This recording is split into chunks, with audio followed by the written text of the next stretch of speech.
श्री गुरुवे नमः। न गुरुरधिकं तत्त्वं न गुरुरधिकं तपः तत्त्वं ज्ञानात् परं नास्ति तस्मै श्री गुरुवे नमः। ओम शांति शांति शांति। प्रणाम भगवान। मांडुक्य कारिका प्रवचन वैतथ्य प्रकरण से स्वामी श्री अखंडानंद सरस्वती जी महाराज का दिव्य ग्रंथ, जिसमें हमारा पेज नंबर 69 चलेगा भगवान। और स्वामी जी अपने विलक्षण सपनों की बात कर रहे थे, तो हमारा सत्संग समाप्त हुआ था कि कैसे कैसे विलक्षण सपने आते हैं। अब इसमें बात क्या है कि एक मंत्र दिया हुआ है, आदि व अन्ते च यत्न अस्ति वर्तमाने अपि तथा वितथः सदृशः संतो अवितथा इव लक्षितः। तो कहते हैं कि जो वस्तु या आदि में नहीं होती और अंत में भी नहीं रहती, वह वर्तमान में भी नहीं है। यह नियम है, मर्यादा है। अब देखो, हम लोग संगति जोड़ते हैं। गौड़पादाचार्य जी सुखदेव जी के शिष्य थे। श्रीमद् भागवत में यह बात एक बार नहीं 20 बार आई है। श्रीमद् भागवत का 10:87 मंत्र है, ना यदिद मग्र आस न भविष्यतो निदनाद मंत्रः त्वयि विभाति मृषय कर्षे अत उपमीयते द्रविण जाति विकल्प पथय वितथ मनोविलास मृत मिथ्या वयंत्य बुद्धा न यदि मग्र आस न भविष्यत। यह जो सृष्टि दिख रही है, यह पहले नहीं थी। अग्र न आशा न भविष्यत, और बाद में नहीं रहेगी।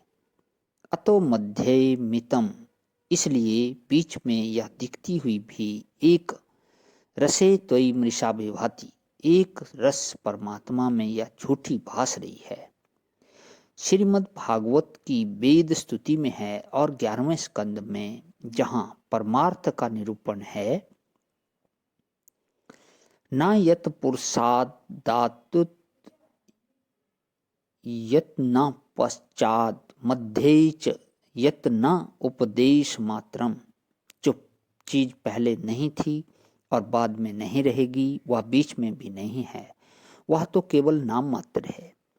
यह शरीर जन्म के पहले नहीं था, मृत्यु के बाद नहीं रहेगा। इसलिए बीच में जो शरीर और शरीर के संबंधी मालूम पड़ रहे हैं, ये बिल्कुल स्वप्न के समान इसमें युक्ति दी कि भूतम प्रसिद्धम च परेण यद यत तद एव तत् स्यादिति में मनीषा।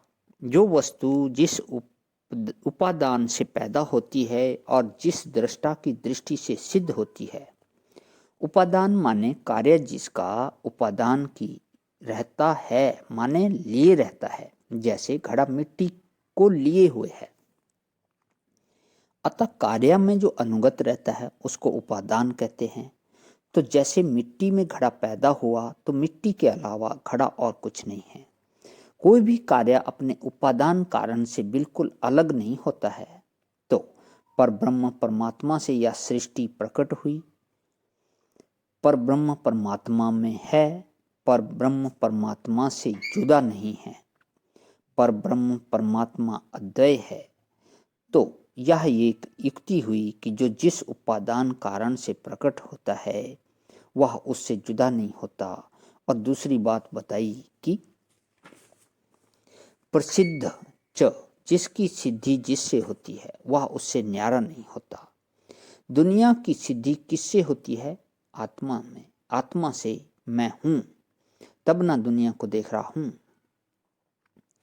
वृंदावन की कुंज गली में नाचत नंद किशोर, कौन देख रहा है? बोले कि भक्ति संस्कार से संस्कृत अंतःकरण वाला जो चैतन्य है, वह देख रहा है।